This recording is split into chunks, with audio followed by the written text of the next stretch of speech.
Russia સાથે ભારતના ગાઢ સંબંધ છતાં કેમ યુક્રેન જઈ રહ્યા છે પીએમ મોદી?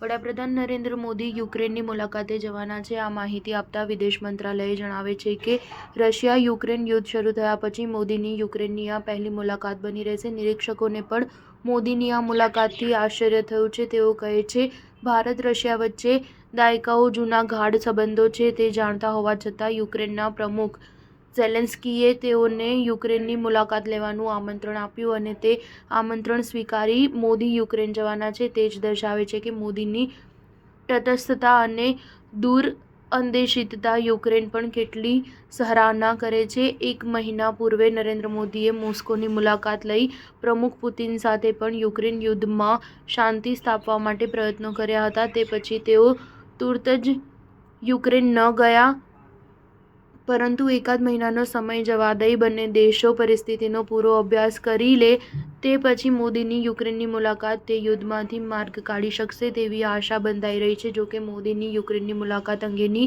વિગતો હવે પછી જાહેર કરાશે તેમ વિદેશ મંત્રાલયની યાદી પણ જણાવે છે.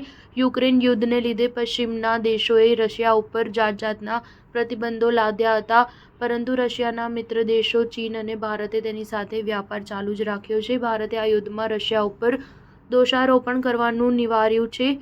સાથે બંને દેશોને વિવાદનો ઉકેલ મંત્રણા અને રાજદ્વારી ગતિવિધિથી લાવવા અનુરોધ કર્યો છે. રશિયા સાથે વધતી ભારતની નિકટતાથી અમેરિકા સહિત પશ્ચિમના દેશો ભારત પ્રત્યે નારાજ છે. તેમાંય જ્યારે અમેરિકા ચીનની સામે ભારતને કાઉન્ટર વેઇટ તરીકે રાખવા માંગે છે, ત્યારે ચીનના મિત્ર રશિયા સાથેની ભારતની નિકટતા અમેરિકા સહિત પશ્ચિમના દેશોને ખૂંચે તે સહજ છે.